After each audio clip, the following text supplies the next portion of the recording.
So it's really things that I look back at, being part of it. And the thing that you said, my first pass was to Paul Warfield, no, because Murph Fleming always goes around and says, who caught Earl Morrall's first pass when he came in the game? And Murph says it was him. And he's right, because when I came in the game, those guys all were with me. I was in there thinking, trying to think, okay, what do I do? Bob's out, things are going through, we want a sure play, because it's like third down and 4 yards to go, and I was looking for a play just to give us a first down, keep our drive going. And we're probably about the 35 or 30-yard line. And I called it, and Kuchenberg and those guys, come on, Earl, call a play, call a play. I had wheels spinning. And so I called it tight end delay, which is Marv Fleming. All this kind of, he could block. On this play, he blocks, falls down, which he was good at. all the linebackers would fall back for the pass play, the looking downfield. He'd get up, I hit him in the flat. He got us 6 yards, we got the first down. We moved down the field and scored.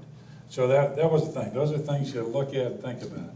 But our defense, really, they don't get enough credit for everything that happened. Those guys, they knew where they had to be, and I look at Jake and Dick Anderson. Those guys in practice was always trying to screw the quarterbacks up to Coach Shula start yelling, give us a picture of the other team's defense. And but they knew what each one was going to do, and if they took a chance, they knew the other one would back them up.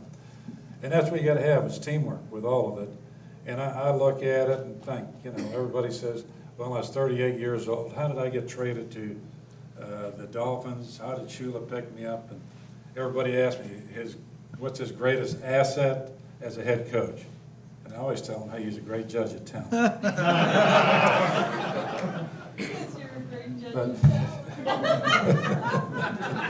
going to bring that up. I mean, he picked me up twice. What more can you say? But the other thing, we had a lot of fun in the locker room, and things that went on. Bob over there and his humor.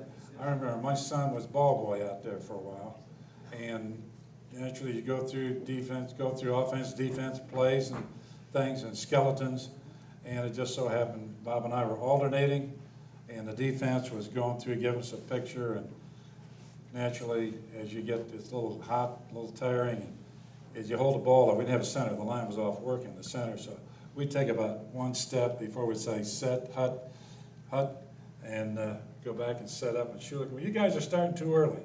He looks at my son, he says, Matt, get in there and center to these guys so they can't leave so early. Get in there. That gives us an extra second to look at the defense they were playing. So Matt's center, he snaps to me, snaps to Bob, snaps to me.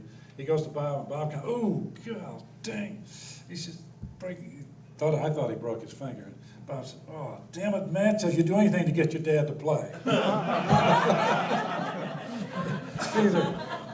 These are the things. My son's there standing there thinking, how do you get away from this? But these are things that happen during that season that's not written up, you don't hear about. But good camaraderie, and that's what it takes, teamwork for all of them to work together and be a part of it. And I tell you, it's great to be a part of the whole thing. And naturally, this last year, it brought us back to the forefront because the Patriots going as far as they did. And they were talking about we're grumpy old men, worried about our record. Well, hey, we accomplished it, and when somebody else accomplishes it, we'll probably be the first to congratulate, because it's held up for 35 years and might go another 35. But it's something unique that you're very proud of, and we'd like to see it stand.